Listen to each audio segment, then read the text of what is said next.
اب آپ اس مبارک سلسلے کا 7واں حلقہ سماعت فرمائیں۔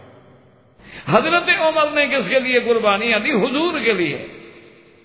اسی طرح اگر ہم ائمہ فقہا کے اجتہاد کو لیتے ہیں کہ انہوں نے اجتہاد کر کے حضور کی بات ہمیں سمجھائی ہے جہاں ہماری عقل نہ پہنچتی، کیونکہ ہمارا علم محدود تھا، ہمارا تقویٰ وہ نہیں تھا، ہمارا زمانہ قریب زمانے رسول کے نہیں تھا، ہم خیر القرون سے بہت دور آ گئے تھے، اس لیے ہم نے ان مجتہدین کو ہمیشہ داد دی کہ اللہ کروڑوں رحمتیں فرمائے آپ پہ، کہ اللہ کا شکر ہو گیا کہ آپ نے حضور کے فرمان سے قرآن کی روشنی میں سے ایک مسئلہ اجتہاد کر کے ہمارے لیے راستہ کھول دیا۔ ورنہ اگر حکم ہو جائے بات ختم ہو۔ اب جیسے حضور نے ایک مثلا حکم دے دیا تھا کہ بھی قریشی خلیفہ بنے گا، خلیفہ قریش میں سے ہو تو بس ختم ہو۔ پھر انصار نے تو اپنی درخواستیں فوراً واپس لے لی، انہوں نے کہا بھی ہم تو قریش نہیں ہیں۔ تو اس لیے ہمیشہ یاد رکھیں کہ اہل سنت والجماعت کے عقیدے میں حضور کے جو خلفاء ہیں یا بعد میں بھی جو خلفاء ہوں گے ان کے لیے قرآن میں حکم نہیں ہوگا، نہ ان کے لیے حضور کا کوئی نص قطعی یقینی صریح غیر وارد ہوگی۔ ہاں ایک بات یہ ہے، علماء نے کہا کہ ہمیں قرآن کے آیات سے بھی کچھ اشارات ملیں گے، حضور کے فرمان مبارک سے بھی ہمیں اشارات ملیں گے، اور وہ اشارات جو ہیں دلالت کر رہے ہوں گے ان کی صداقت پر، اس سے ہم فائدہ لیں گے کہ بھئی اشارات مل رہے ہیں، کنایات مل رہے ہیں۔ ان میں سے ہم نے پہلی آیت پڑھی تھی کہ وعد اللہ الذین آمنوا منکم وعملوا الصالحات لیستخلفنہم فی الارض، اس دلیل سے بھی ہمیں حضور، کیونکہ یہ آیت جب اتری تو ان لوگوں سے اللہ کا وعدہ ہے جو ایمان لا چکے ہیں، وہ کون ہے؟ صحابہ۔ وعدہ کیا ہے؟ استخلاف فی الارض۔ وعدہ کیا ہے؟ تمکین فی الارض۔ وعدہ کیا ہے؟ ارضاء بالدین۔ وعدہ کیا ہے کہ تبدیل الخوف بالامن، اور یہ سارے خلفاء کے زمانے میں سامنے ہے۔ تو معنی یہ ہے کہ اس آیت میں جو اللہ نے حکم فرمایا تھا وہ صفتیں جب ہم نے نظر دوڑائی تو صحابہ میں بطریق اعلیٰ و اولیٰ ہمیں نظر آئی۔ اسی طرح آپ دیکھیں کہ اللہ پاک نے فرمایا کہ میرا مدنی صلی اللہ علیہ وسلم لِيُظْهِرَهُ عَلَى الدِّينِ كُلِّهِ، آپ کے دین کو تمام ادیان پہ ہم غالب کرتے ہیں، اور اس بات کے لیے اللہ کی گواہی کافی ہے، کسی اور کی ضرورت ہی نہیں۔ اچھا یہاں تو رسول مطلق لفظ تھا نا، هو الذی ارسل رسولہ بالہدی ودین الحق، رسول کا لفظ مطلق ہے، لیکن کیونکہ کوئی بندہ پھر کیا کر سکتا تھا کہ جی ہاں تو لفظ رسول عام ہے، یہ آپ کا کیسے دعویٰ ہے کہ اس سے مراد حضور ہیں؟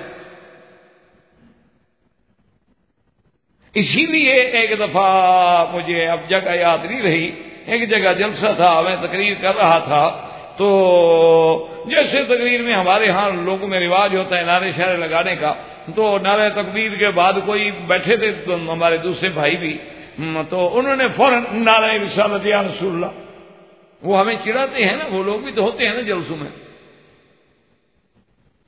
پھیرتے ہیں، اللہ ہدایت عطا فرمائے۔ خیر بہرحال اب مجھے پتا تھا کہ ان کا مقصد تو صرف جلسے کو خراب کرنا ہے،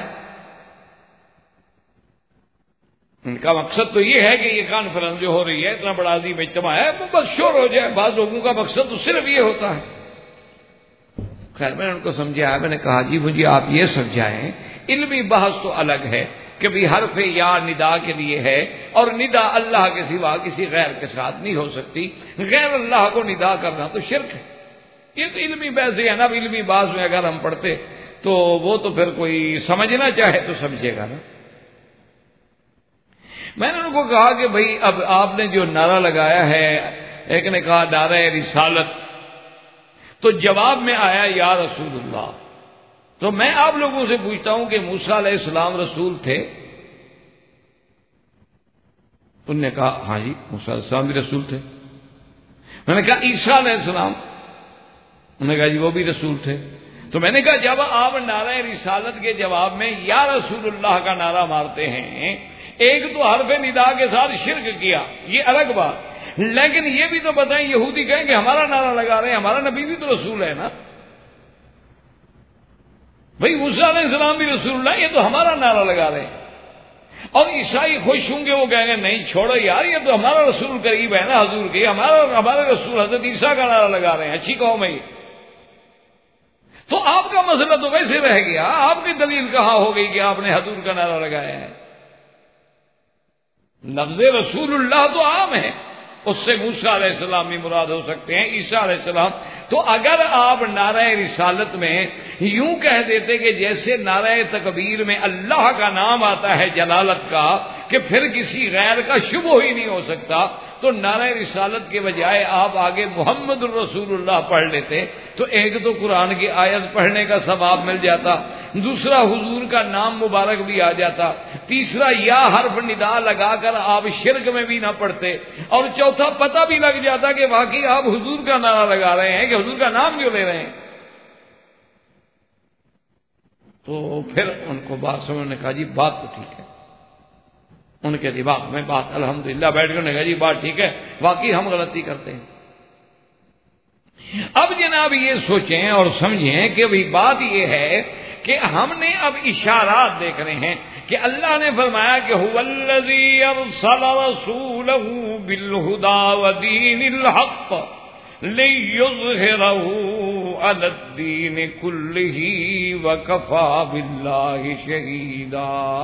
اچھا اس سے پہلے کیا تھا کہ لقد صدق اللہ رسولہ الرؤیا بالحق، اب سب رسول رسول رسول کا نام آ رہا تھا۔ میرا اللہ تو علام الغیوب ہے، اس کا علم تو محیط ہے نا قائم، عالم ما کان وما یکون وما هو کائن الی یوم القیامہ اس کی ذات ہے، اس لیے اللہ نے فوراً آگے نام لے لیا کہ محمد الرسول اللہ۔ اب کوئی شبہ نہیں کر سکتا کہ یہاں رسالت کی بات کس کی ہو رہی ہے، حضور صلی اللہ علیہ وسلم۔ اچھا جی پھر اس کے بعد اللہ نے فرمایا کہ والذین معہ اشداء علی الکفار رحماء بینہم، اللہ نے فرمایا میرا مدنی تیرے دین کو سب پہ غالب کر دوں گا۔ اب حضور کے زمانے میں تو پورے ادیان پہ دین غالب نہیں ہوا نا، صرف مکہ فتح ہو گیا، مدینہ شریف فتح ہو گیا، اور طائف فتح ہو گیا، یہ ساتھ کے خیبر فتح ہو گیا، پورے عالم کا تو نہیں فتح ہوا۔ تو پورے عالم میں، پورے ادیان عالم میں تو غلبہ نہیں ہوا، حضور صلی اللہ علیہ وسلم کے زمانے میں یعنی عرب کے ایک حصے پہ غلبہ اللہ نے دیا کہ یہودیوں کو مدینے سے نکال دیا گیا۔ اچھا نصارہ نجران جو تھے انہوں نے جزیہ دینا قبول کر لیا، بنی قریظہ، بنی نذیر اور بنو اپنا قینقاع جو یہودی تھے ان کو اجلا کر دیا گیا، لیکن پورے ادیان عالم پہ دین کا غالب آ جانا یہ کس زمانے میں ہوا ہے یہ ہمیں دیکھنا ہوگا، اور وہ ہم جب نظر ڈالتے ہیں اور قرآن و حدیث کے ذخیرے پہ ہم دیکھتے ہیں کہ اللہ فرما رہے ہیں کہ میرا مدنی تمہارے جو ساتھی ہیں نا والذین معہ، بھی ان کی صفت یہ ہے کہ کفر کے مقابلے پہ سخت ہیں، آپس میں مہربان ہیں، اور جب ان کو دیکھو اللہ کے آگے رکوع میں ہیں، سجود میں ہیں، اور کچھ نہیں، یبتغون فضلا من اللہ ورضوانا، اور سیماہم فی وجوہہم من اثر السجود، نماز کی نورانیت، نماز کی عبادت اور عبادت کا جو اثر ہے وہ ان کے چہروں پر بھی ظاہر ہے، ان کے چہروں سے بھی نماز کا نور جو ہے وہ چمک رہا ہے۔ اور میرا مدنی یہ تیرے ساتھی جو ہیں صرف ان کا ذکر میں نے قرآن میں نہیں کیا بلکہ مثلہم فی التوراۃ و مثلہم فی الانجیل، ان کا ذکر تو تورات میں بھی موجود ہے، انجیل میں بھی موجود ہے۔ اچھا پھر آگے اللہ نے ایک عجیب مثال دی، اللہ کے قرآن پہ غور فرمائیں،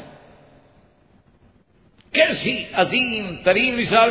ایک طرف اس مثال کو سامنے رکھے، ادھر اسلام کے ابتدائی حالات کو سامنے رکھے، پھر صحابہ کی زندگی کو سامنے رکھے تو قرآن کی، اللہ کی رحمت کے ساتھ قرآن جو ہے سمجھ آئے گا۔ اللہ نے فرمایا کذرع، اللہ نے فرمایا ایک مثال ہے کہ جیسے کھیتی۔ اچھا اللہ میاں کھیت، فرمایا گندم کا دانہ ڈالتے ہو نا تو پہلے وہ کمپل نکلتی ہے نا پتلی سی، کمزور سی، اخراج شطاہ، اچھا اب تھوڑی اور بڑھتی جا رہی ہے، پھر اس کو طاقت ملتی جا رہی ہے، پھر وہ کھڑی ہو گئی، فاستویٰ علی سوقہ، اب مضبوط ہو گئی، ماشاءاللہ اس کے اوپر گندم کا ماشاءاللہ سنبلہ سکے لگے ہوئے ہیں، اس میں گندم کے دانے اٹھا کے کھڑی ہے، ہواؤں کا مقابلے بھی کر رہی ہے۔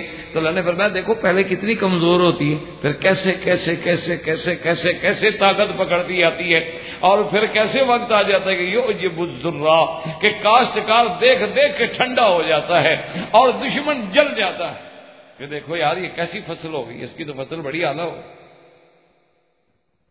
اللہ نے فرمایا میرے مدنی جب نبوت کا اعلان فرمایا تو دیکھو صحابہ کیسے کمزور کھیتی تھی، کیسی کمزور کھیتی تھی، کبھی صرف صدیق کا دانہ نکلا، کبھی نظر پڑی تو بلال نکلا، کبھی دیکھا تو بچپن میں حضرت علی نکلے، کبھی آہستہ آہستہ وقت گزرا تو جناب اس کے بعد حضرت زید آ گئے، حضرت خباب آئے، بی بی سمیہ آئیں، آل یاسر آئے، اب تھوڑی تھوڑی طاقت بنی تو پھر عمر آئے اور اس کے بعد جناب پھر ہجرت آئی، ہجرت کے بعد قوت آئی، پھر دین میں افواج آئے، اور ایک ایسا منظر آ گیا کہ فتح مکے کا دن ہے، کفر مر رہا ہے اور محمد مدنی ٹھنڈے ہو رہے ہیں کہ 10,000 کا لشکر جرار صحابہ کا لے کے مکے پہ چڑھ رہے ہیں۔ اللہ نے فرمایا یہ کون ہے؟ وعد اللہ الذین آمنوا منکم وعملوا الصالحات۔ اب ان کو سامنے رکھیں۔ اچھا تورات و انجیل کا ذکر آ گیا تو اس کو بھی سامنے رکھیں، اور اس کے بارے میں سیدنا ابو بکر رضی اللہ تعالیٰ عنہ فرماتے ہیں کہ ایک دفعہ میں شام گیا، ابن عساکر نے اپنی کتاب میں اس کو ذکر کیا ہے کہ میں شام گیا تو وہاں پر میری ملاقات جو تھی ایک وہاں کے یعنی جو راہب ہوتے ہیں نا جی عیسائی، اس زمانے میں عیسائی، اس سے ملاقات ہو گئی۔ تو اس نے پوچھا کہ جب مجھے دیکھا کہ کون ہو، معلوم ہوتا ہے کہ تم حرمی یعنی حرم مکہ والے ہو، میں نے کہا۔ تو اس نے کہا اچھا تو حرم مکہ سے تو ہو لیکن کس قبیلے سے؟ میں نے کہا قریش سے۔ تو اس نے کہا اچھا قریش کے بعد بطن کون سا تھا؟ تیمی تو نہیں ہو؟ میں نے کہا تیمی ہوں۔ اچھا اس نے کہا کہ نام تمہارا کیا ہے؟ اور اس کے فوراً بعد کیا لگا کہ تمہارا نام کنیت ابو بکر تو نہیں ہے؟ تو کہتے ہیں کہ میں نے کہا کہ ہاں۔ تو اس کے فوراً بعد کہنے لگا کہ واللہ ہذا ہوا۔ میں نے کہا کیا ہذا ہوا؟ میں نے کہا کیا ہے، کیا کہہ رہے ہو؟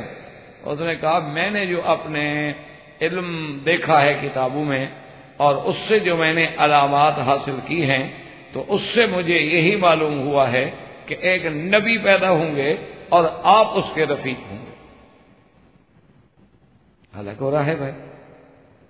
اسی طرح حضرت ابو بکر رضی اللہ تعالیٰ عنہ فرماتے ہیں کہ میں ایک دفعہ یمن گیا، ابھی اسلام بھی نہیں آیا ہے، پرانی باتیں ہیں، ابھی حضور صلی اللہ علیہ وسلم کی بعثت بھی نہیں ہوئی۔ وہاں قبیلہ ازد کا، یہ بھی ابن عساکر نے روایت نقل فرمائی ہے کہ وہاں قبیلہ ازد کا ایک بہت بڑا شیخ رہتا تھا۔ میں اس کی خدمت میں گیا، میں ملا، جب بیٹھا تو نے کہا انت حربی؟ میں نے کہا ہاں میں حرم کا ہوں۔ انہوں نے کہا قرشی؟ میں نے کہا قرشی ہوں۔ اس نے کہا تیمی؟ تمیم سے ہو؟ میں نے کہا ہاں تیمی بھی ہوں۔ تو اس نے کہا کہ اچھا میرے قریب ہو جاؤ۔ میں نے کہا کیا بات ہے؟ اس نے کہا ذرا پیٹ سے تو کپڑا اٹھاؤ۔ میں نے کہا کیا بات کیا ہے؟ اس نے کہا تمہیں کیا تکلیف ہے؟ تمہارے پیٹ پہ یہاں ایک تل کا نشان ہے اور تمہاری بائیں ٹانگ پہ فلاں جگہ پر ایک شامہ کا نشان ہے، مجھے ذرا دکھاؤ یہ ہے کہ نہیں؟ تو کہتے ہیں میں خود حیران ہو گیا، کبھی خیال ہی نہیں کیا تھا کہ میرے پیٹ پہ کوئی تل کا نشان ہے یا میری ٹانگ پہ کوئی تل کا نشان ہے۔ تو جب اس نے کہا تو میں نے ایسے کپڑا اٹھایا، شپ ہذا ہوا۔ تو اس نے کہا تو مبارک ہو تمہیں، ایک نبی پیدا ہوں گے جس کے تم وزیر بنو گے۔ وہ کہتے ہیں میں حیران ہو گیا، ابھی تو حضور کی بعثت ہی نہیں ہوئی، سوچ ہی نہیں سکتا بندہ کہ کون نبی پیدا ہوگا، کسی کو پتہ ہی نہیں۔ تو یہ ہمیں علامات ملتے ہیں کہ ادھر قرآن کی آیت ہمیں یہ بتا رہی ہے کہ ذالک مثلہم فی التوراۃ و مثلہم فی الانجیل، اور ادھر یہ علامات بتا رہے ہیں ہمیں کہ اللہ نے قرآن میں جن کی نشانیوں کا ذکر کیا وہ ابو بکر عمر تو ہیں. تو یہ ہمیں قرآن کے کنایات، اشارات، پھر روایات، ان کی تطبیق کا ایسا سامنے نقشہ کھینچ جانا. ایک تو ہے نا جی چلو ایسے بات ہو، ایک ہے کہ نقشہ کھینچ جائے. حضرت عمر رضی اللہ تعالیٰ عنہ جب شام فتح کر کے بیٹھے، ایک بوڑھا آدمی آیا، اس نے ایک کاغذ پیش کیا، اور جب حضرت عمر نے وہ کاغذ دیکھا فبکا عمر، حضرت عمر رونے لگ گئے اور فوراً فرمایا لال عمر ولال ابنہ، لال عمر ولال ابنہ، لال عمر ولال ابنہ. عمر کا عمر کے بیٹے کا کچھ نہیں، اس کے ہاتھ میں کچھ نہیں. صحابہ نے کہا کیا بات ہو گئی؟ انہوں نے کہا یہ بہت دور کے زمانے کی بات ہے، میں شام کی تجارت کے لیے آیا تھا اور میں قافلے کے ساتھ چل پڑا، میرا اتفاق سے کوئی کام رہ گیا، میں اس کام کو کرنے کے لیے دوبارہ شہر لوٹ گیا اور میں نے ساتھیوں سے کہا کہ تم جاؤ، میری سواری بڑی تیز ہے، میں تمہیں پکڑ لوں گا، تم اپنا قافلہ چلاؤ. بڑا لمبا واقعہ ہے. اور ایک واقعے میں تو یہ ہے، وہ کہتے ہیں جب میں آیا تو ایک بطریق تھا، وہ مجھے اپنے مندر میں لے گیا. مندر میں لے جانے کے بعد ایک مٹی کا ڈھیر پڑا ہوا تھا، وہاں جناب کدالیں پڑی ہوئی تھی، مجھے کہے مٹی کا ڈھیر اٹھاؤ. حضرت عمر نے کہا اچھی بات ہے، عجیب بات ہے بھائی، میں اس کا کوئی نوکر ہوں، ملازم ہوں، مٹی اٹھاؤں. وہ کہتے ہیں مجھے بٹھا کے ایک دروازہ بند کر کے نکل گیا.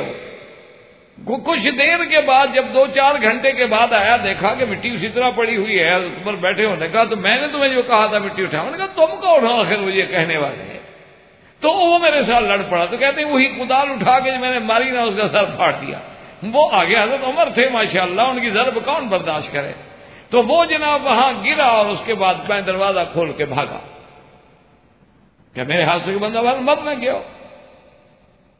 حضرت عمر فرماتے ہیں کہ جب میں بھاگا، بھاگتے بھاگتے بھاگتے اور مجھے کوئی سمجھ نہ آئی، وہ مجھے سواری بھول گئی، وہ جگہ اپنی بھول گئی. ایک دیر کا دیر تھی، یعنی وہ بھی نصارہ کا معبد خانہ تھا، جسے آج کل گرجا کہہ دیتے ہیں، عربی میں دیر کہتے ہیں، صومعہ کہتے ہیں، یہ سب ان کے نام ہوتے تھے، بیعہ، صومعہ، کنیسہ، کلیسا، دیر. تو وہ کہتے ہیں کہ وہاں جب میں آیا تو تھک گیا، دور سے میں بھاگ کے آ رہا تھا، اس کے سائے کے نیچے بیٹھ گیا. تھوڑی دیر بعد اندر سے ایک راہب نکلا، وہ آگے مجھے بڑے غور سے دیکھنے لگا. دیکھتے دیکھتے انہوں نے کہا کہ اٹھو بھائی ادھر آؤ. میں نے کہا کیا بات ہے؟ میں نے کہا میرے ساتھ چلو، ڈرتے کیوں؟ میرے ساتھ. میں اندر لے گیا، مجھے بٹھایا، پانی پلایا بڑا احترام سے، عزت کے ساتھ، اور مجھ سے پوچھا کہ معلوم ہوتا ہے کہ تم مکے کے آدمی ہو؟ میں نے کہا ہاں بالکل مکے کا آدمی ہوں. اس نے کہا اچھا نام تمہارا کس قبیلے سے ہو؟ میں نے کہا قریش سے ہوں. اس نے کہا تمہارا نام کیا ہے؟ میں نے کہا عمر. اس نے کہا کس کے بیٹے ہو؟ میں نے کہا خطاب کے. اس نے کہا اچھا بات سنو کہ یہاں کیسے آیا؟ میں نے کہا میں قافلے سے بچھڑ گیا ہوں اور یہ ہے. اس کے بعد قافلہ چلا گیا ہے. انہوں نے کہا ٹھہر جاؤ، آرام کرو، کھانا کھا لو، اور سکون سے آرام سے مجھے کھانا کھلایا. اس نے کہا کہ میں تمہیں اپنے سواریاں دیتا ہوں اور میں اپنے خادم ساتھ دیتا ہوں اور تمہیں تمہارے قافلے تک پہنچا کے آئیں گے، آپ اس کا کوئی غم نہ کریں. اور تھوڑی دیر میں کاغذ لے کے آیا، کہنے لگا کہ مہربانی کرو، یہ ہماری جو گرجا ہے اور اس کی جو زمینیں ہیں اور جس کے ہم متولی ہیں، اس کا لکھ دو گے، جب تم بادشاہ بنو گے تو ہم سے ٹیکس نہیں لوگے اور نہ یہ زمین ہم سے چھینو گے. حضرت عمر نے کہا کیا کہہ رہے ہو؟ میں نے تو کبھی مکے کا بادشاہ بننا نہیں سوچا اور تم مجھے یہاں کا بھی بادشاہ بنا رہے ہو. اس نے کہا بات سنو عمر، اگر تم بادشاہ نہ بنے تو تمہارے لکھے ہوئے کا ہم کیا بگاڑ لیں گے؟ جو ہمیں لکھ دو گے بادشاہ نہ بنے کیا ہو جائے گا؟ یہ کاغذ ہی ہے نا. اور اگر تم بادشاہ بن گئے تو ہمارے کام آ جائے گا. حضرت نے کہا اچھا بھائی لکھو کیا لکھتے ہو؟ تو اس نے لکھا اور بھی ٹیکس معاف ہوگا، فلاں ہوگا، یہ ہوگا، وہ ہوگا. حضرت عمر کہتے ہیں میں نے دستخط بھی کر دیے اور ایک روایت میں ہے کہ میں نے مہر بھی لگا دی، کیونکہ حضرت عمر بھی ان لوگوں میں ہیں جو کاتب تھے، جو لکھنا جانتے تھے رضی اللہ تعالیٰ. انہوں نے کہا کہ آج یہ وہی بندہ ہے اور میرا لکھا ہوا کاغذ لے کے آیا.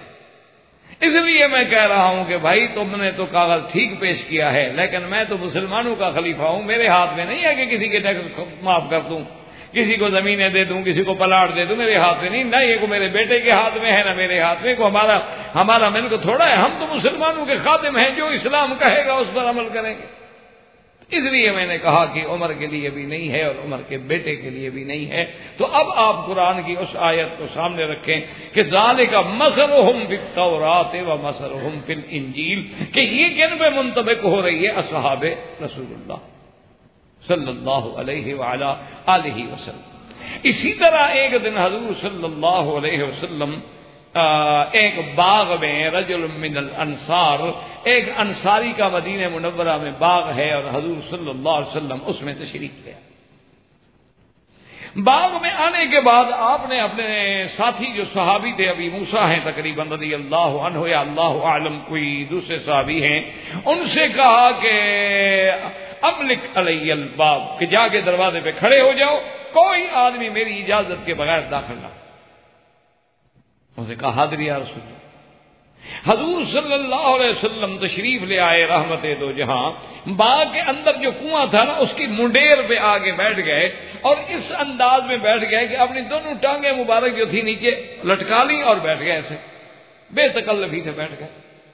کہ ٹھنڈی جگہ ہوتی ہے نا، ایک دو باغ ہوا، کچھ کھجوروں کا سایہ ہوا، پھر کنواں اور پانی کا قرب اور پانی کے اثرات سے جگہ ذرا ٹھنڈی ہو جاتی۔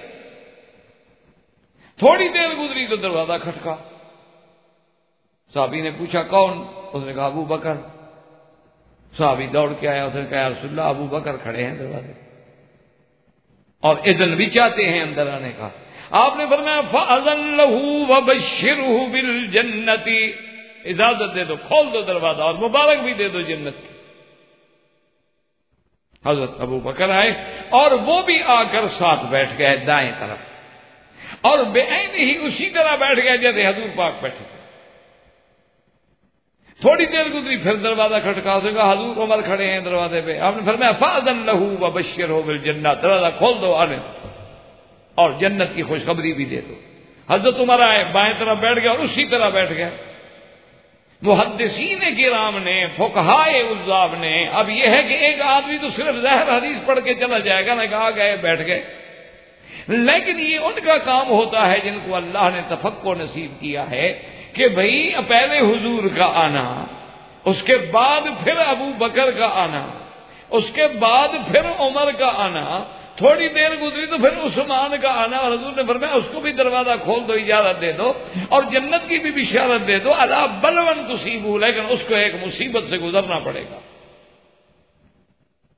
ان پہ ایک امتحان آئے گا، ایک وقت آئے مشکل۔ تو یہ سارا کیا ہے؟ یہ یعنی حسن اتفاق ہے۔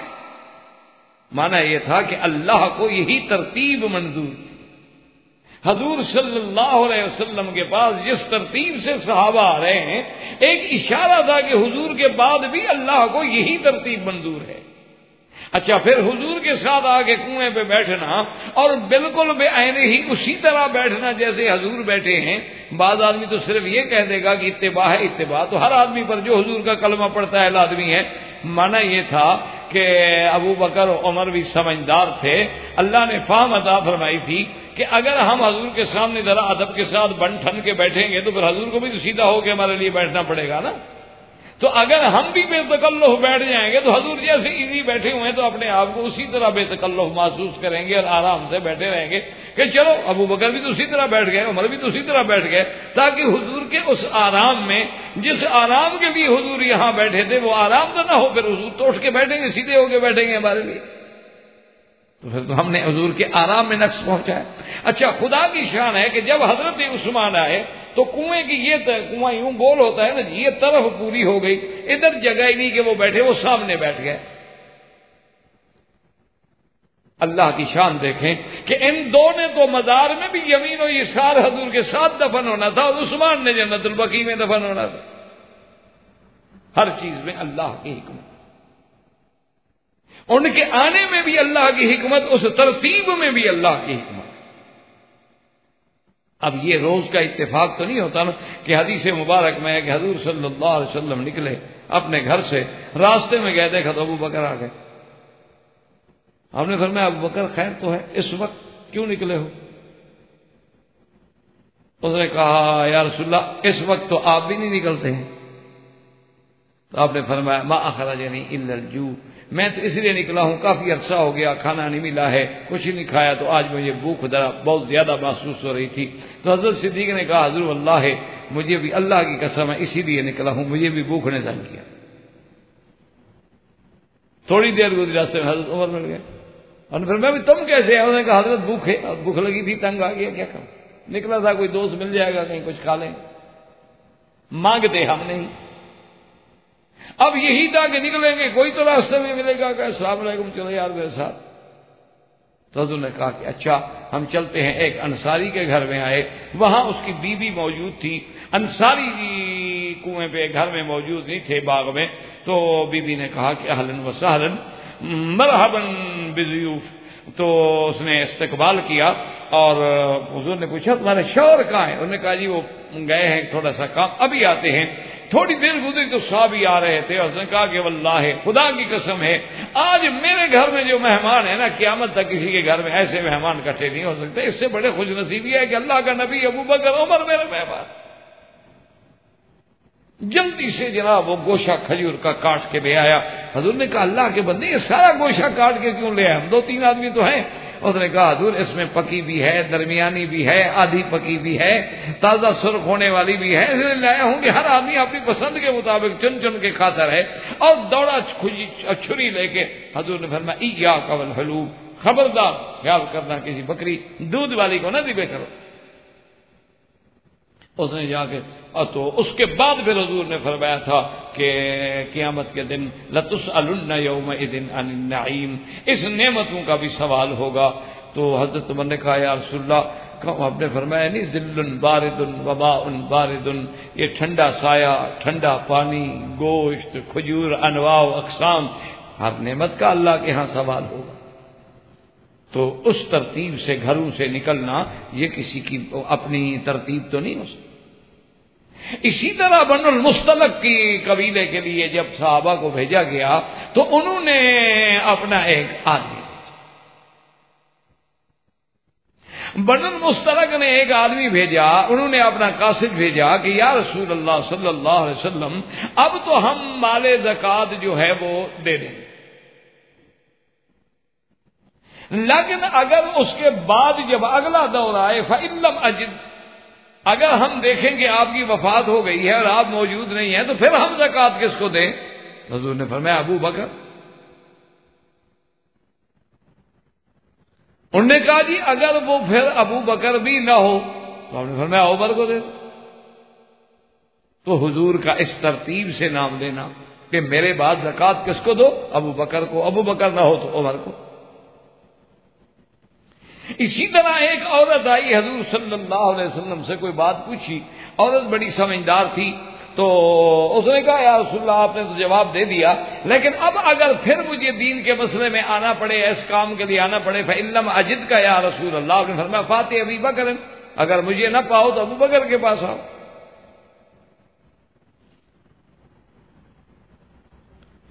اس نے کہا یا رسول اللہ فَإِن لَمْ أَجِدْ أَبِي بَكْرٍ، اگر ابو بکر کا زمانہ بھی نہ ہو یعنی وہ بھی فوت ہو جائے، فرمایا فاتح عمر، پھر عمر کے پاس چلی آنا. اس نے کہا یا رسول اللہ إِن لَمْ أَجِدْ عمر، اگر عمر بھی نہ ہوں فرمایا فاتح عثمان، عثمان کے پاس چلے آنا. اچھا وہ عورت بھی عجیب تھی. اس نے کہا اچھا حضور اگر عثمان بھی نہ ہوں تو آپ نے فرمایا غصے میں آ گئے، حضور ناراض ہو گئے. آپ نے فرمایا فَبَطْنُ الْأَرْضِ خَيْرٌ مِّن ظَهْرِهَا، کہ پھر زمین کے پیٹ میں چلا جانا زیادہ بہتر ہے زمین پہ رہنے سے. یعنی پھر تو دور فتن شروع ہو جائے گا نا، پھر تو ابتدا شروع ہو جائے گی. اس وقت تک تم جینا چاہتی ہو، اس سے تو بہتر ہے کہ بندہ مر جائے، فتنوں سے تو بچ جائے. تو یہ سارے ہمیں قرآن اور حدیث مبارک سے اشارات ملیں گے ہمیں، اس لیے کہ ہم یہ تو عقیدہ ہے اہل سنت والجماعت کا کہ نص کا تو ضرورت ہی نہیں کہ منسوس ہو. یہ تو جو دعویٰ کرتے ہیں کہ خلیفے کے لیے نص ہوتی ہے، خلیفہ منسوس ہوتا ہے، یہ تو ان کی ذمہ داری ہے کہ قرآن کی آیت پڑھ کے ہمیں بتائیں کہ کون سی آیت ہے جس میں خلافت کی نص آئی ہے کسی کے لیے، یا کون سی حدیث مبارک ہے لیکن اہل سنت والجماعت یہی کہتے ہیں کہ اللہ کے قرآن میں اور فرامین رسول عربی میں اشارات ہیں، اس میں ہمیں ایسا معاملہ ملے گا کہ حضور ان کے ساتھ گویا ایسا معاملہ کر رہے ہیں جو معاملہ اپنے بعد خلیفے سے کیا جاتا ہے۔ کیا مانا؟ اب دیکھیں، سب سے پہلے حج فرض ہوا، حضور نے کس کو امیر بنایا؟ ابو بکر۔ اس کے بعد آپ نے حضرت علی کو بھیجا رضی اللہ تعالی عنہ۔ اور کیوں بھیجا؟ اس کی وجہ یہ تھی کہ اس زمانے میں، اس دور میں یہ قاعدہ تھا کہ بڑے بڑے جو معاہدے ہوتے تھے اور بڑے بڑے جو آپس میں اتفاق ہوتے تھے، اگر معاہدہ توڑنا ہے یا کرنا ہے، یا تو بادشاہ خود کرے یا بادشاہ کا رشتہ دار کرے، ورنہ اس کو مانا نہیں جاتا تھا۔ تو اب تو بڑے بڑے باتیں تھی کہ مشرکین کا ہمیشہ کے لیے مکے سے داخلہ حرم سے بند کرنا تھا، براءۃ الشرک کا اعلان کرنا تھا، براءۃ المشرکین کا اعلان کرنا تھا، فلا انما المشرکون نجس فلا يقربوا المسجد الحرام بعد عامهم هذا، اور آپ نے فرمایا کہ وہاں جاؤ، لا تدع تمثالا الا مسخته ولا قبرا الا مشرفا الا سويته۔ اتنے بڑے بڑے کام تھے۔ تو حضور نے بعد میں سوچا کہ قریش تو نہیں مانیں گے، اس لیے بہتر ہے کہ میں حضرت علی کو بھیج دوں۔ تو حضور نے حضرت علی کو بھی ساتھ بھیجا، اور جب حضرت علی آئے تو حضرت صدیق اکبر نے فوراً پوچھا، امیر انت مامور، تم امیر بن کے آئے ہو؟ کہا کہ میں تمہاری قیادت میں چلوں یا تم میرے مامور رہو؟ نے کہا نہیں، مامور رہوں گا، امیر تم رہو گے۔ تو زندگی میں ایک دفعہ خلافت کا مسئلہ آئے، دین کا مسئلہ آئے، تو حضرت ابو بکر کو حضور کا امیر بنانا جو ہے یہ ایک دلیل تھی، اشارہ تھا کہ میرے بعد دین کے امیر بننے کا استحقاق کس کو ہوگا۔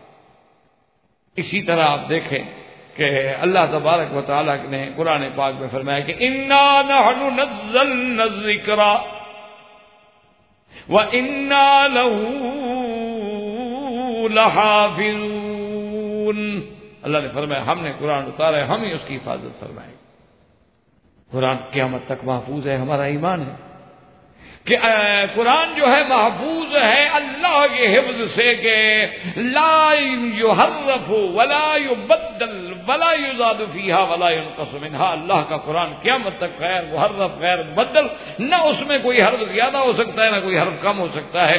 تو اللہ کا یہ وعدہ ہے کہ قرآن کو ہم محفوظ کر دیں گے، اور قرآن قیامت تک محفوظ رہے گا۔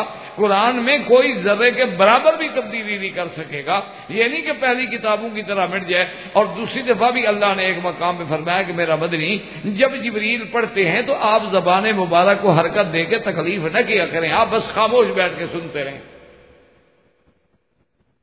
لا تحرک به لسانک لتعجل به۔ آپ ڈرتے ہیں کہ شاید جلدی سے جبریل پڑھ لے، کوئی لفظ رہ جائے، میں بھول جاؤں۔ نہ آپ کوئی غم نہ کریں، آپ بس چپ کر کے ان علینا جمعہ وقرآنہ فاذا قرأناہ فاتبع قرآنہ ثم ان علینا بیانہ۔ اللہ نے فرمایا قرآن کا جمع کرنا، آپ کا پڑھانا، پھر اس کا بھی سب ہمارے ذمہ، آپ کوئی غم نہ کریں۔ ایک تو یہ ہے کہ آپ کے سینے میں جمع کر دیں گے، آپ کو ہم معنی پڑھا دیں گے، آپ کو ہم اس کا بیان سمجھا دیں گے۔ ایک علماء نے فرمایا کہ اسی میں اشارہ ہے کہ جہاں حضور کے سینے میں جمع کرنے کا انتظام اللہ فرما رہے ہیں، آگے اس کتاب کو دفتین میں جمع کرنے کا انتظام بھی تو انہی کے ذمہ ہے۔ اور پھر اس کو جیسے اب محفوظ فرما رہے ہیں حضور کے سینے میں، قیامت تک ہر تغیر و تحریف سے محفوظ کرنے کا وعدہ بھی فرما رہے ہیں۔ تو اب ہم دیکھتے ہیں کہ وہ قرآن کی حفاظت، ایک تو اللہ کا حکم ہے بس آبنا وسط کا، لیکن ظاہری طور پہ اس قرآن کی حفاظت کا انتظام کن لوگوں نے کیا؟ اللہ کا جو وعدہ ہے کہ قرآن کو محفوظ رکھیں گے ہم، تو اس وعدے کی عملی جامہ کون پہنا رہا ہے؟ جب صحابہ شہید ہوئے، حضرت عمر آئے حضرت ابو بکر کی خدمت میں، انہوں نے کہا کہ یا خلیفۃ رسول اللہ، کہ آپ نے دیکھا نہیں کہ کتنے صحابہ شہید ہو، اور قراء صحابہ، قاری، حافظ۔ تو انہوں نے کہا کہ پھر کیا کہنا چاہتے ہو؟ انہوں نے کہا جناب میری رائے یہ ہے کہ کہ اگر خدا نہ خاصہ ایسے حادثے ہوتے گئے اور صحابہ میں سے تمام حفاظ یا قراء اللہ کے راستے میں شہید ہو جائیں تو قرآن کا باقی رہنا تو پھر بظاہر اسباب کی حد تک تو بڑا مشکل ہے. اس لیے میرا مشورہ ہے کہ قرآن جمع کر دیا جائے. ابھی قاری موجود ہیں جنہوں نے قرآن حفظ کیا، حضور سے پڑھا ہے اور قرآن تازہ دماغوں میں موجود ہے، اس کو جمع کر کے دفتر میں محفوظ کر دیا جائے. تو حضرت ابوبکر نے کہا کہ بات تو تم ٹھیک کہتے ہو، لیکن بات یہ ہے کہ حضور نے اپنے زمانے میں جمع تو نہیں کیا. قرآن لکھا گیا، قرآن محفوظ ہے، لیکن آپ حکم دے دیتے اس وقت بھی جمع ہو جاتا.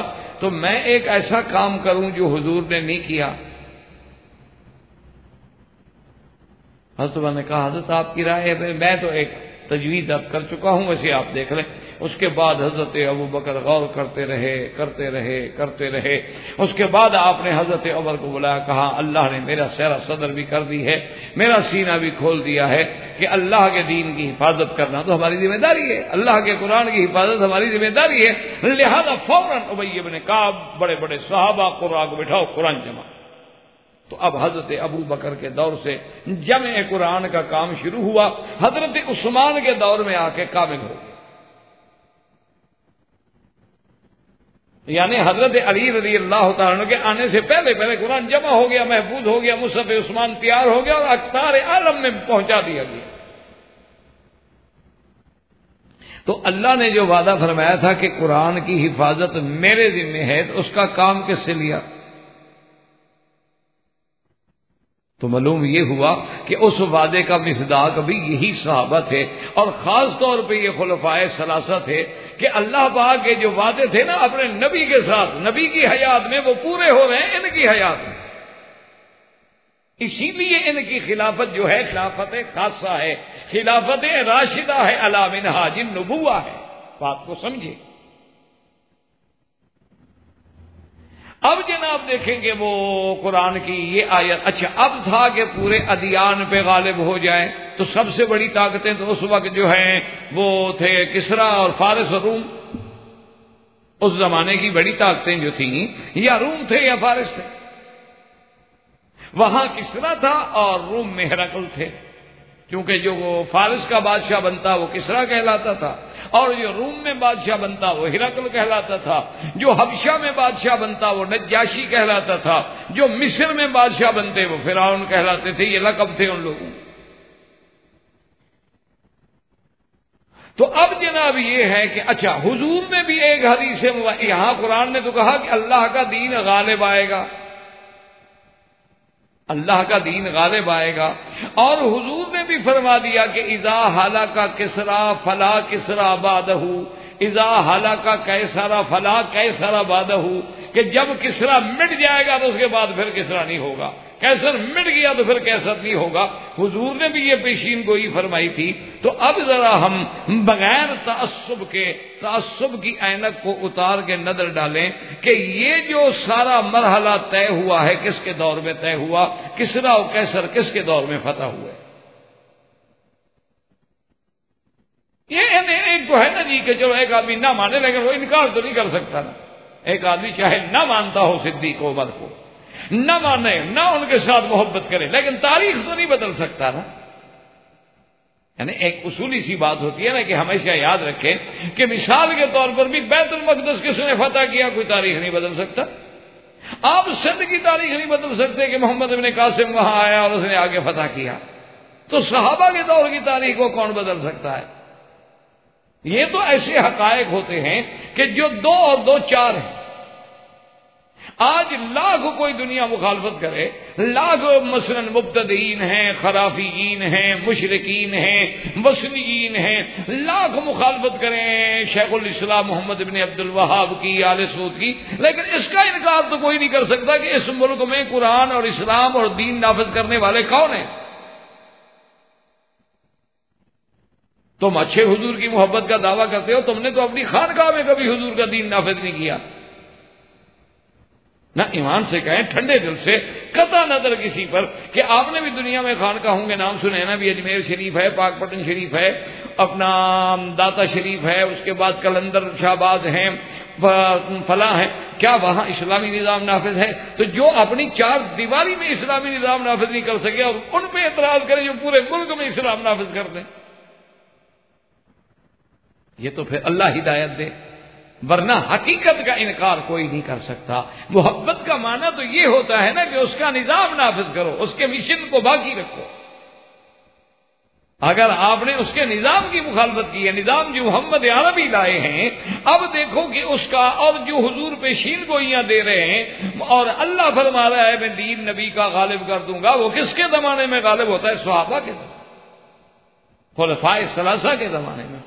اور خلفائے ثلاثہ کے زمانے میں یہ فتوحات ہیں کہ الحمدللہ ثم الحمدللہ، یعنی 40 لاکھ مربع میل سے زیادہ بھی اسلام کا پرچم لہرا گیا۔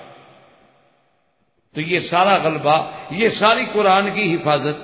اچھا، مرتدین اسلام سے جنگ، یعنی ارتداد کا جو دور چلا ہے، 3 نبی تو اسی وقت پیدا ہو گئے تھے۔ اسود انسی پیدا ہو گیا، ابو سلمۃ الکذاب پیدا ہو گیا، اور طلحہ پیدا ہو گیا، جنہوں نے نبوت کا دعویٰ کر دیا۔ اللہ تبارک و تعالیٰ معاف کرے، لیکن تو پھر مسلمہ کے ساتھ قتال کرنے والے کون ہیں؟ اور اس کے بعد اسود انسی کو ختم کرنے والے کون ہیں؟ اور ان یعنی دجالین کذابین جنہوں نے حضور کی ختم نبوت کے بعد دعوی نبوت کیا، اس کو مٹانے والے کون ہیں؟ خلفائے ثلاثہ رضوان اللہ تعالی علیہم اجمعین۔ تو اس لیے اصحاب ثلاثہ کی ٹائم کیا ہوگی جیسا ہو تو پھر اچھا، اصحاب ثلاثہ رضوان اللہ علیہم اجمعین کی علامات جو ہیں وہ ہمیں بتاتی ہیں کہ بھئی اشارات ہمیں مل رہے ہیں۔ اچھا، اسی طرح دیکھیں سب سے بڑا اشارہ جو ہے، سب سے بڑا اشارہ کہ حضور نے ایک جگہ نام بھی لے لیا، فرمایا اقتدوا بالذین بعدی ابی بکر و عمر، یعنی یہاں تو نام بھی لے دیا کہ اقتدا کرنی ہے تو ابی بکر و عمر کی اقتدا کرو۔ یہاں حضور صلی اللہ علیہ وسلم نے نام بھی لے لیا۔ اچھا، اسی طرح آپ دیکھیں کہ سرکار دو عالم سیدنا محمد الرسول اللہ صلی اللہ علیہ وآلہ آلہ واصحابہ وسلم تسلیما کثیرا کثیرا کہ عین بیماری کے دن ہیں، اور یہ آخری بیماری ہے جس میں حضور وفات فرما گئے۔ حضور صلی اللہ علیہ وسلم کی افاقہ ہوا طبیعت میں، نماز کا پوچھا اور اس کے بعد حکم دیا کہ مرو ابا بکر فلیصلی بالناس، ابو بکر سے کہو کہ نماز پڑھائے۔ بی بی عائشہ صدیقہ رضی اللہ تعالی عنہا کہتی ہیں کہ میں نے فوراً بی بی حفصہ سے کہا، بی بی حفصہ حضرت عمر کی بیٹی، کہ میں بھی کہتی ہوں آپ بھی کہنا حضور سے کہ بھئی ابو بکر نہیں نماز پڑھا سکتے، آپ اس کے بجائے کسی اور کو حکم دیں۔ بی بی حفصہ نے کہا اچھا، تو حضور نے پھر اس کے بعد پوچھا کہ نماز، نے کہا جی نماز نہیں ہوئی، آپ نے فرمایا مرو ابا بکر فلیصلی بالناس، ابو بکر کو حکم دو کہ وہ نماز پڑھائیں۔ بی بی عائشہ نے کہا یا رسول اللہ، ابو بکر آپ جانتے ہیں نرم دل آدمی ہیں، رقیق القلب ہے، اور جب مصلی پہ جائیں گے اور آپ کی جدائی اور آپ کا فراق اور آپ کو مصلی پہ نہیں پائیں گے وہ تو رونے شروع ہو جائیں گے، نماز کیسے پڑھائیں گے؟ بی بی حفصہ نے بھی کہہ دیا کہ ہاں بات ٹھیک ہے یا رسول اللہ، ابو بکر تو بڑے نرم دل آدمی ہیں، بڑے ہوتا رحم امتی بھی امتی ابی بکر، وہ تو سب سے بڑا رحم والا آدمی ہے۔ حضور اتنے ناراض ہوئے، حضور غصے میں آ گئے، جلال میں آ گئے، فرمایا انتن صواحبات یوسف، اچھا اب تم میرے گھر میں بھی اس طرح کی باتیں کر رہی ہو جیسے مصر کی عورتوں نے یوسف علیہ السلام کے مسئلے میں کیا تھا۔ میں جو کہہ رہا ہوں کہ مری ابا بکر فلیصلی بالناس، ابو بکر کو حکم دو کہ نماز پڑھائے، بس ختم ہو گئی بات، کیا مشورہ دے رہے ہو؟ تو بہرحال اب اس حدیث پہ بھی اگر تھوڑا سا غور کریں کہ بی بی عائشہ کے باپ کو مصلی پہ کھڑا کیا جا رہا ہے، بی بی عائشہ کیوں مخالفت کر رہی ہے؟ یہ تو اتنا بڑا اعزاز ہے۔ اتنی بڑی عظمت ہے، لیکن بی بی عائشہ کہتی ہے کہ نہیں نہیں میرا باپ نہ آئے مسلح پہ. یہ کیا بات ہوئی؟ بی بی حفصہ کو بھی راضی کر دیا. جب حضور نے ناراض ہو کے ذرا غصہ فرمایا نا، بی بی حفصہ نے کہا بی بی عائشہ تم ہمیشہ میرے ساتھ ایسا کرتی، پہلے بھی تم نے مجھے ڈانٹ پلوائی تھی، آج پھر مجھے ڈانٹ پلوا دی، تم کبھی میرے ساتھ بھلائی نہیں کرتی. وہ تو خیر سوکنے تھیں، بہنیں تھیں، وہ عمر کی بیٹی تھی، ابو بکر کی بیٹی تھی، یہ باتیں آپس میں وہ تو کہہ سکتے ہیں. تو وجہ کیا تھی آپ؟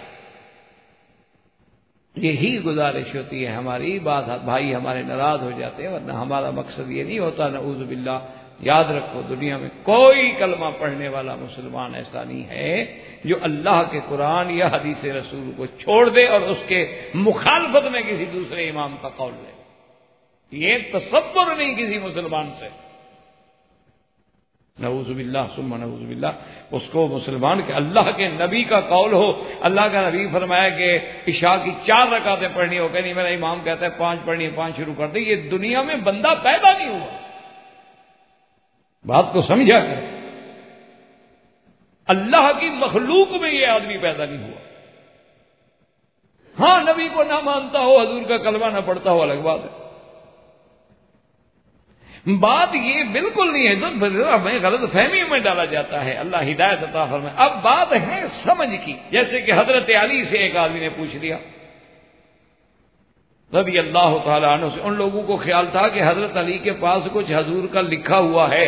اچھا حضرت علی کی تلوار تھی نا، تلوار کے اوپر جو کیس ہوتا ہے جس میں حضرت تلوار رکھتے ہیں، اس میں ایک خاص کچھ کاغذ تھے جو بند تھے، تو وہ اسی میں رکھتے تھے. حضرت اس تلوار والے کیس میں رکھتے تھے.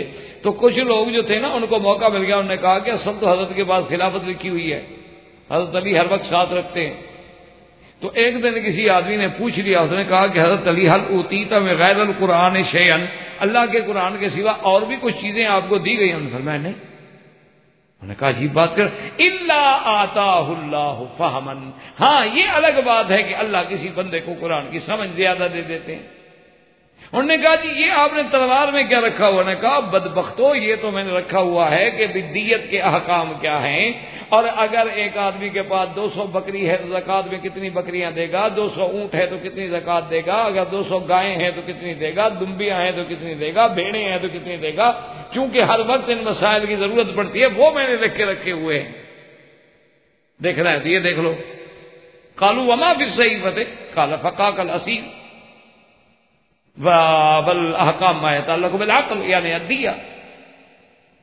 تو اس لیے اب سمجھے حدیث رسول کو، اللہ حدیث پڑھنے کی بھی، حدیث سمجھنے کی بھی، اور اس پہ عمل کرنے کی بھی توفیق عطا فرمائے. اب وجہ یہ تھی کہ بی بی عائشہ یہ نہیں چاہتی تھیں کہ حضور کی یہ آخری بیماری ہے، اور انداز یہی بتلا رہے ہیں کہ حضور کے جانے کے دن آ گئے ہیں، اور حضور کہہ بھی چکے تھے اشارتاً کہ ایک بندہ ہے جس کو اللہ نے اختیار دیا ہے کہ دنیا میں رہنا چاہتے ہو تو رہو، اور اللہ کے پاس آنا چاہتے ہو تو مرضی. تو بیویوں نے پوچھا صحابہ نے کہ آپ نے پھر حضور اس بندے نے کیا اختیار؟ نے کہا لکھا اللہ، کہ اس بندے نے اللہ کا لکھا پسند کر لیا ہے. تو حضرت ابو بکر تو اسی وقت سمجھ گئے تھے، اور گھر میں بھی یہ بات سمجھی گئی تھی کہ عبد خیر، اس سے مراد محمد رسول اللہ. تو بی بی عائشہ جیسے کہ آج کل ہوتا ہے نا جی، مثال کے طور پر کہ ہر آدمی یہ سوچتا ہے کہ یار ابھی استاد زندہ ہے لیکن قریب الموت ہے، اور میں اس کی مسند پہ مسلح پہ مدرسے میں جا کے بیٹھ جاؤں، لوگ کہیں گے یار یہ تو اسی انتظار میں تھا کہ وہ استاد جائے اور میں قبضہ کروں. تو بی بی عائشہ نہیں چاہتی تھی کہ میرے ابے کے ساتھ یہ لفظ لگایا جائے کہ شاید ابو بکر اسی انتظار میں تھے کہ ابھی حضور موجود ہیں اور مسلح پہ بھی آ گیا، حضور کی زندگی میں مسلح پہ کھڑا ہو گیا. اس لیے بی بی عائشہ اپنے عقل سے سوچ رہی تھی کہ دنیا کل کو یہ نہ کہے کہ اچھا اللہ کا نبی ابھی گھر میں موجود ہے، دیکھو جی ابو بکر مسلح پہ بھی آ گیا. وہ نہیں چاہتی تھی کہ میرے باپ پر ایسا لفظ آئے. لیکن جو فیصلہ اللہ کر چکا ہو اس کو کون ٹالے؟ جو فیصلہ تقدیر کر چکی ہو، اللہ کی تقدیر، اس کو کون روک سکتا ہے؟ اسی لیے اچھا باقی حضور نے فرمایا کہ تم تو ایسا کر رہی ہو جیسے سوا ہے بات یوسف.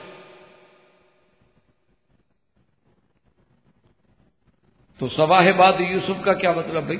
انہوں نے تو چلو حسن یوسف دیکھا ہاتھ کاٹ بیٹھے، لیکن علماء نے فرمایا کہ وجہ یہ تھی کہ وہ تانے تو دیتی تھی بی بی زلیخا کو، اصل میں تو خود یوسف کو دیکھنا چاہتی تھی، یعنی ظاہر کچھ تھا باطن کچھ تھا۔ تو اللہ کے نبی نے فرمایا اچھا اندر تو ابو بکر کی بیٹی ہو نا، آخر باپ کی عظمت چاہتی ہو، ظاہر کہہ رہی ہو کہ روک دوں، یہ کیا کر رہے ہیں؟ ہر بیٹی اپنے باپ کی عزت و عظمت چاہتی ہے، کون نہیں چاہتا؟ اور مجھے ظاہر کیوں کہتے ہو کہ روک دو؟ تو اس کے بعد ایک حدیث میں یہ ہے، حضور نے فرمایا میرا دل چاہتا ہے کہ عائشہ تمہارے ابے کو بلا کے کچھ لکھ دوں، اور اس کے فوراً بعد فرمایا یا اب اللہ والمؤمن، لکھنے کی کیا ضرورت ہے؟ نہ اللہ قبول کرے گا نہ مومن قبول کریں گے ما سوا ابو بکر، اللہ کا فیصلہ بھی یہی ہوگا اور امت کا فیصلہ بھی۔ اب حضور صلی اللہ علیہ وسلم کے مصلی پہ حضور کے حکم سے حضرت ابو بکر آئے۔ اچھا خدا کی شان دیکھیں، حضرت ابو بکر جب آ کے کھڑے ہوئے، نماز شروع کر دی، حضور کی طبیعت مبارک بہتر ہو گئی۔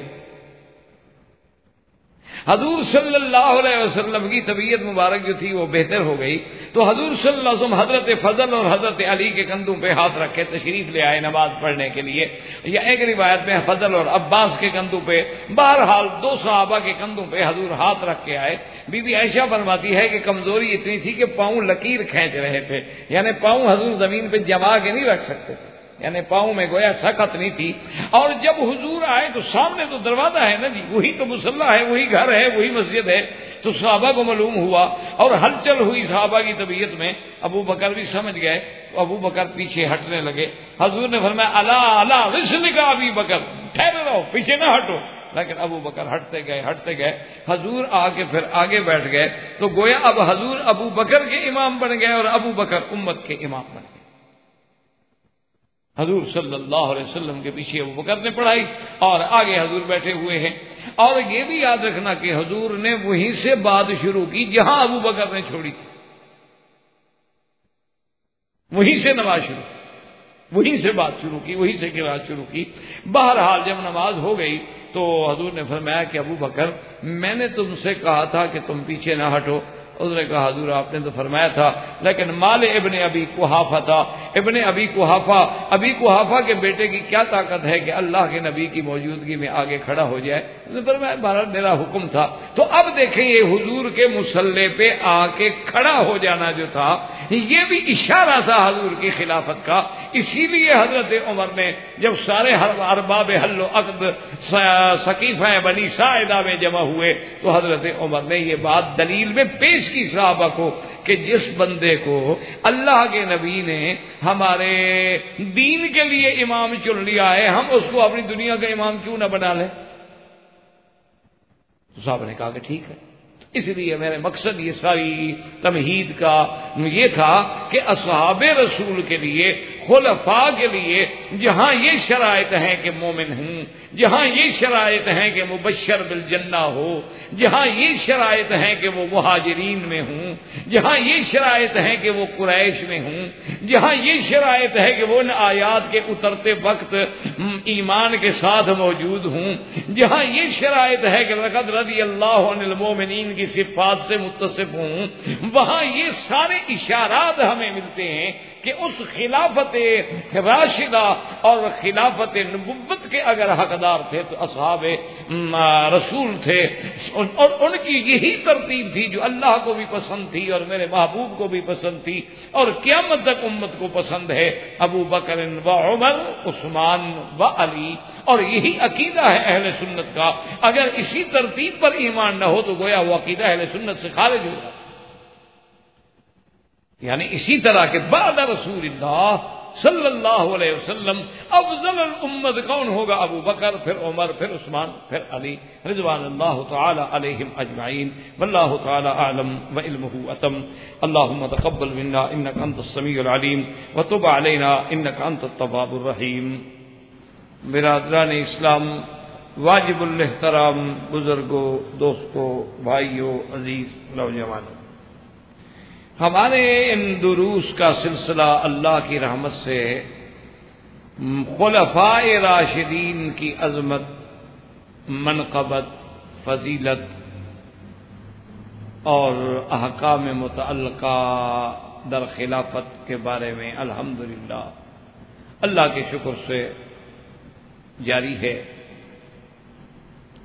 الحمدللہ تقریباً خلافت کے بارے میں خلافت عامہ، خلافت خاصہ، شروط خلیفہ، تقرر خلیفہ، صفات خلیفہ، یہ سارے دروس اللہ کی رحمت سے ہو چکے ہیں۔ آج ہم اپنے درس کی ابتدا جو ہے وہ سب سے پہلے خلیفہ اول الخلفاء خلیفۃ رسول اللہ صلی اللہ علیہ وسلم بلا فصل تاج العلماء افضل الخلق بعد النبی المصطفیٰ سیدنا ابی بکر الصدیق رضی اللہ تعالی عنہ کی شان، منقبت، عظمت کے بارے سے شروع کرتے ہیں۔ سب سے پہلی بات تو یہ یاد رکھیں کہ سیدنا ابی بکر رضی اللہ تعالی عنہ کا اسم گرامی جو ہے، اسلام میں آپ کا نام عبداللہ ہے، اور اسلام لانے سے پہلے آپ کا نام عبد الکعبہ، اور سیدنا ابی بکر کی کنیت جو ہے وہ ابی بکر ہے، اور آپ کے لقب جو ہیں وہ دو ہیں، ایک لقب صدیق ہے اور ایک لقب عتیق ہے، رضوان اللہ تعالی علیہ۔ اب سب سے پہلی بات تو یہ سمجھیں کہ آپ کا جو لقب ہے، لقب صدیق یا عتیق، اس کے بارے میں کئی روایات مبارکہ ہیں، اور ہمیشہ ایک مسئلے کو یہ بھی ذہن میں رکھا کریں کہ جو مثلا حضور صلی اللہ علیہ وسلم کی ولادت کے واقعات یا حضور صلی اللہ علیہ وسلم کی قبل از ولادت کے واقعات یا سیدنا ابی بکر صدیق رضی اللہ تعالی عنہ کے زمانے جاہلیت کے واقعات ہیں، یعنی قبل از اسلام کے جو واقعات ہیں، تو یہ ساری چیزوں کو دماغ میں رکھا کریں کہ اس کے لیے ہمیں قرآن اور حدیث مبارک سے وہ ذخیرہ مہیا نہیں ہو سکتا۔ یعنی ابھی حضور کو نبوت ہی نہیں ملی تو حدیث مبارک کا فرمان کیسے آئے گا؟ اللہ نے قرآن اتارا ہی نہیں تو قرآن مبارک کیسے اس بات پہ روشنی ڈالیں گے؟ تو لازمی بات ہے کہ ان چیزوں کے لیے ہمیں کتب سابقہ کو طرف جانا پڑتا ہے، اور کتب سابقہ سے کیا مراد ہے؟ یعنی کچھ باتیں تورات میں آ گئیں، کچھ باتیں انجیل میں آ گئیں، کچھ باتوں کا ذکر زبور میں آ گیا، کچھ باتوں کا ذکر جو ہے اس دور میں جو لوگ موجود تھے قبائل کے، ان کے سینہ بسینہ چلتی ہوئی روایات آگے بڑھی۔ اس میں صرف یعنی ایک عالم کا، ایک عاقل کا کام یہ ہوتا ہے، جیسا کہ علماء محدثین فقہاء کا فیصلہ ہے کہ اگر روایات کتب سابقہ ہیں تو لا نصدق ولا نکذب، ہم نہ تو ان کی تصدیق کر سکتے ہیں کہ 100% سچی ہیں، اور نہ تکذیب کر سکتے ہیں، نہ جھٹلا سکتے ہیں، ہو سکتا ہے وہ سچی ہو۔ تو ان کے بارے میں ہماری کسوٹی کیا ہوگی کہ ان کی وہ واقعہ جو قرآن و حدیث سے نہ ٹکرائیں وہ تو ہم لے لیں گے، اور جو قرآن و حدیث کی خلاف ہیں، ٹکراتے ہیں، ان کو ہم چھوڑ دیں گے، ان کو بالکل نہیں لیں گے۔ جب قرآن موجود ہے، اس کی مخالفت آ رہی ہے اس روایت سے، حدیث مبارک میں بعد میں ایک قصے کا ذکر آ گیا، اس قصے میں مخالفت آ رہی ہے، تو ہم قرآن و حدیث کو مقدم سمجھتے ہوئے ان کو چھوڑ دیں گے۔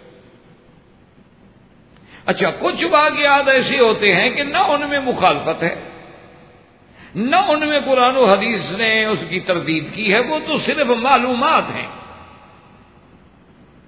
تو ان کو علماء اسی لیے اپنے کتابوں میں نقل کرتے ہیں، ورنہ وہ بھی تو جانتے ہیں کہ روایات اسرائیلی ہم کیوں اپنی کتاب میں لکھیں۔ دیکھو نا، آج اگر آپ اور میں سمجھ سکتے ہیں کہ جناب یہ روایات اسرائیلی ہیں یا جناب یہ حدیث ضعیف ہے، تو کیا ان کو اتنا مقام بھی علم نہیں تھا جن لوگوں نے اتنی بڑی خدمت کی حدیث و قرآن کی، کبھی انہوں نے اپنی کتابوں میں کیوں نقل کی اس روایت کو؟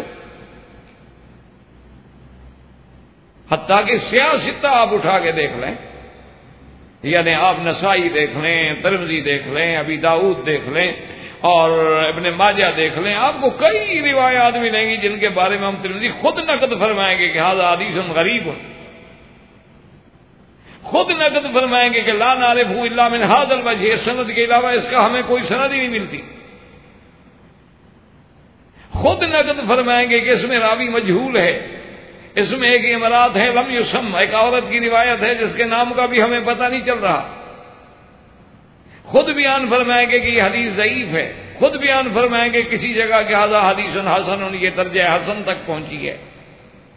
تو اتنا بڑا نقد کا امام، حدیث کا امام، تو پھر اس کو یہ یعنی کہہ دیا جائے کہ اس نے ضعیف حدیث لکھی کیوں؟ تو یہ ہمارے عقل کی خامی ہوگی، کیونکہ ذوف کی وجوہات ہوتے ہیں، کبھی ذوف شدید ہوتا ہے، کبھی ذوف ضعیف ہوتا ہے، کبھی ذوف بعید ہوتا ہے، کبھی ذوف قریب ہوتا ہے، تو اور پھر کبھی یہ ہوتا ہے کہ ایک سند جو ہمیں ملی ہے اس میں تو وہ سند ضعیف ہے، لیکن بعین ہی وہی حدیث جو ہے بخاری میں موجود ہے، لیکن سند دوسری ہے، طریق اس کا دوسرا ہے۔ تو اس لیے اس میں بڑے یعنی علم کی، بڑے معلومات کی، بڑی وسعت علم کی ضرورت ہوتی ہے۔ تو اسی لیے ہمیشہ یاد رکھیں کہ ہر بات میں یہ مطالبہ کرنا جو ہے، اب ایک آدمی حضور صلی اللہ علیہ وسلم کی ولادت سے پہلے کا ایک واقعہ بیان کر رہے ہیں، ان سے آپ مطالبہ اگر کریں کہ یہ قرآن مجید میں ہے تو قرآن میں تو نہیں ملے گا۔ تو یہ اصل میں مطالبہ کرتے ہوئے بھی بندے کو سوچنا چاہیے کہ میں کیا مانگ رہا ہوں، میں کون سی بات مانگ رہا ہوں۔ اس لیے ہمیشہ یاد رکھیں۔ تو کبھی کبھی ہوتا ہے نا ایسے بات آ جاتی ہے تو پھر کہہ دیتے ہو دیکھو جی انہوں نے تو ایک ضعیف بات نقل کر دی، تو دیکھنا یہ چاہیے کہ کیا وہ ضعیف بات کوئی عقیدہ تو بیان نہیں ہو رہا، فضائل ہیں، فضائل میں تو ضعیف روایات بھی محدثین کے نزدیک حجت ہے۔ تو بہرحال اب یہ سمجھیں کہ سیدنا ابی بکر تو کنیت ہوئی، پہلا نام عبد الکعبہ ہوا، اور دوسرا نام آپ کا جو ہے لقب جو ہے صدیق ہے، اور ایک لقب جو ہے عتیق۔ اب حضرت ابی بکر کا لقب جو ہے عتیق کیوں لقب ہے اور کیوں دیا گیا، اس میں کئی روایات۔ ایک روایت مبارک تو یہ ہے کہ اللہ نے آپ کو ایسا حسن دیا تھا، جمال دیا تھا، بڑے خوبصورت، تو اس وجہ سے ان کو عتیق کہا گیا۔ اور بعض علماء فرماتے ہیں کہ حضرت ابی بکر کے یعنی بھائی بہن جو تھے وہ ولادت کے بعد بچتے نہیں تھے، مر جاتے تھے، تو جب ابو بکر پیدا ہوئے تو ان کی اماں نے فوراً کہا کہ اللہ یا اللہ، یہ جو ہے نا ھذا عتیق کا من الموت، اس کو تو موت سے ذرا آزادی دے دو، مانا ہے کہ کچھ مہلت دے دو، ورنہ موت سے آزادی تو کسی کو نہیں ملتی۔ تو اس وجہ سے سیدنا صدیق کا لقب ہو گیا عتیق۔ اور ایک روایت حدیث مبارک میں بھی آتی ہے کہ حضور نے فرمایا کہ ھذا عتیق من النار، یہ اللہ نے جہنم سے اس کو آزاد کر دیا، تو اس لیے بھی آپ کا لقب جو ہے عتیق ہے۔ اور بعض علماء نے یہ وجہ بھی لکھی ہے کہ ان خوش نصیبوں میں ہیں حضرت ابو بکر رضی اللہ تعالی عنہ کہ جنہوں نے اسلام تو بڑی نعمت ہے، زمانہ کفر میں، زمانہ جاہلیت میں ابھی مسلمان نہیں ہوئے، اس زمانے میں بھی کبھی بت کو سجدہ نہیں کیا، اس زمانے میں بھی سیدنا ابی بکر نے کبھی بت کو سجدہ نہیں کیا۔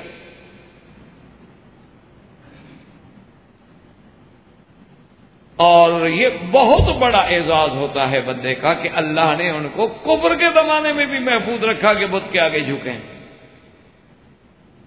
حتیٰ کہ ان کے والد جو تھے انہیں بڑا اصرار کرتے تھے۔ بعض روایات سابقہ میں یہ بات بھی ہمیں ملی کہ ان کے والد جو تھے وہ بڑے اصرار کرتے تھے حضرت ابو بکر رضی اللہ تعالیٰ عنہ سے کہ ابا بکر کمال کی بات ہے تم میرے ساتھ نہیں جاتے ہو. ہر باپ چاہتا ہے نا کہ میرا بیٹا جائے عبادت کرے. وہ ان کے نزدیک تو وہی عبادت تھی نا, بتوں کا پوجنا. ان کے نزدیک تو وہ بہت بڑی چیز تھی. آج بھی دیکھیں نا عیسائی گرجے میں جاتا ہے تو عبادت ہی سمجھتا ہے. یہودی دیوارے گریا کے نیچے کھڑا ہوتا ہے تو وہ بھی تو عبادت ہی سمجھتا ہے. ہندو مندر میں جاتا ہے وہ بھی عبادت سمجھتا ہے, بھجن گاتا ہے, گھنٹیاں بجاتے ہیں. آپ ہنستے ہیں ان کے نزدیک کو گھنٹی بجانا عبادت ہے. وہ گنگا جمنا پہ جا کے جب تک نہ نہائے پوتر نہیں ہوتا, یعنی باقی دنیا کے سارے دریا پاک ہی نہیں کرتے اس کو. گھر میں 6 انچ کا بور لگا کے 3 دن وہ ٹیوب ویل چلاتا رہے, پاک نہیں ہوتا جب تک گنگا جمنا نہ جائے. تو اپنے اپنے وللناس فی ما یعشقون مذاہب. تو اس لحاظ سے سیدنا ابی بکر کو بھی ان کے باپ نے بڑا زور لگایا کہ بھئی تم چلو. آپ ٹال دیتے. ایک دن باپ پکڑ کے لے ہی گئے. انہوں نے کہا آج میں تمہیں نہیں چھوڑوں, میرے ساتھ چلو. اور انہوں نے جہاں اپنا بت رکھا ہوا تھا جس عبادت خانے میں, وہاں لے گئے. چونکہ تو ہر کسی کے اپنے اپنے بت ہوتے نا. ان کے 360 تو صرف کعبے شریف میں رکھے ہوئے تھے. اچھا تھے عجیب آدمی. کبھی کبھی بت لے کے جاتے نا جی, راستے میں کوئی اور اچھا خوبصورت پتھر ملتا پہلے خدا کو پھینک دیتے, دوسرا اٹھا. نے کہا ذرا خوبصورت مل گیا, پہلا خدا تو یار وہ اچھا نہیں تھا, ذرا وہ نعوذ باللہ خدا اچھا نہیں تھا, اس کو پھینک دیا, دوسرے کو اٹھا. جب آدمی اللہ کی توحید سے محروم ہوتا ہے نا پھر ایسی ٹھوکریں تو لگتی ہیں, پھر ایسے بات تو کرنی ہوتی. اور بلکہ بعض اب بھی ہندو ہیں, اب بھی ہندوؤں میں کچھ قبائل ایسے ہیں کہ وہ ایک خاص, اچھا یہ جیسے ہندوؤں میں ہے نا, اسی طرح بعض فرق کے باطلہ میں بھی ایسے لوگ ہیں کہ وہ جناب آٹے کا بت بناتے ہیں. جن کو حضرت عمر سے غصہ ہے نا وہ بھی حضرت عمر کا بت بنا. اچھا وہ ہندو بھی خدا بناتے آٹے کا, آٹا گھی میں گوندھ کے اور پھر اس سے خدا بناتے, دیوتا بن گیا. اس کے سامنے بیٹھ کے پھر پرنام کرتے ہیں, تھوڑی دیر کے بعد خدا کو کھا جائے, برکت ہو گئی نا, خدا اندر چلا گیا. تو یہ قومیں ہیں, جس طرح آدمی گمراہی میں پڑا ہے اسی کو دین سمجھتا ہے. آپ اس کو لاکھ سمجھائیں, جب تک اللہ ہدایت کے دروازے نہ کھولے وہ سمجھتا ہے میں جو کر رہا ہوں بابا یہی دین. ایک تو دور کی بات ہوتی ہے.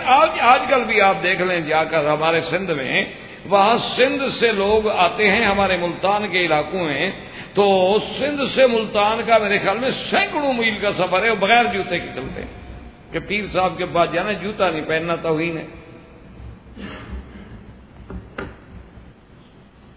اچھا اور خدا کی قدرت دیکھو, عجیب بات یہ ہے کہ وہ سندھ والے بیمار ہو جائیں, عورتوں کو جن ہو جائے, تو سندھ والے پیر فائدہ نہیں پہنچاتے, وہ آتے ہیں پنجاب والے پیروں کے پاس. اور پنجاب کے پیروں کے, پنجاب کے علاقے میں کسی عورت کو جن بھوت, کوئی پری بھوت, پتہ نہیں کیا کیا بلائیں ہوتی ہیں, وہ چڑھ جائیں تو وہ پھر پنجاب کے پیر وہاں کام نہیں کرتے, وہ پھر آئیں گے شہباز قلندر سندھ میں آئیں گے. اصل میں میرے خیال میں پیروں نے کچھ ڈیوائڈ کیا ہوا ہے کہ تاکہ کچھ تو مرید سفر کرے, کچھ بسوں کو کرایہ ملے, کچھ رونق میلہ بھی لگا رہے, اور کچھ لمبا سفر کریں گے تو دوستی کا بھی موقع ملے گا نا. اگر وہاں قریبی پیر کے پاس جائیں تو پھر ٹائم نہیں ملتا, ٹائم تھوڑا ہوتا. یہاں تو نکلیں گے نا پنجاب کے لیے 10-12 دن لگیں گے. انا للہ و انا الیہ راجعون. تو حضرت ابو بکر کو پکڑ کے لے گئے, تو جب وہ ابو بکر مجبور ہو گئے, جب باپ ہے کیا کر.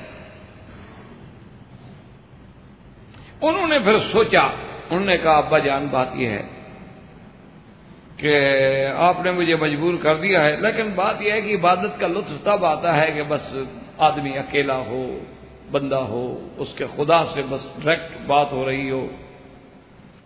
یہ لوگوں میں مزہ نہیں آتا. آپ جب جائیں گے نا تو میں پھر اکیلا جو ہے نا کروں گا. انہوں نے کہا اچھا ٹھیک ہے, میں ابھی چلا جاتا ہوں, میرا مقصد تو تمہارا عبادت کرنا ہے.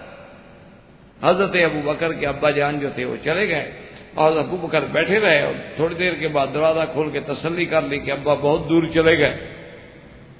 تسلی ہو گئی تو آ کے باپ کے خدا کے اوپر کھڑے ہو گئے, کہنے لگے بات سنو, مجھے پیاس لگی ہے, پانی پلاؤ. اب کیا بھگوان کیا بولے گا جی؟ پتھر کا بھگوان بولتا ہے؟ اس نے کیا بولنا تھا؟ آپ نے کہا اچھا پانی نہیں پلا دو، کوئی کھانا وانا ہی کھلا دو، تو اس نے کیا بولنا ہے؟ تھوڑی دور گئے آپ، دروازہ کھولا، باہر گئے، ایک پتھر لے آئے بڑا، کہنے لگا اچھا نہ کھانا کھلاتے ہو نہ روٹی کھلاتے ہو تو اپنی حفاظت تو کرو، اور مارا پتھر ٹکڑے ٹکڑے کر دو۔ احباب کرام، اس کے بعد اب آپ اس مبارک سلسلے کی CD نمبر 8 سماعت فرمائیں۔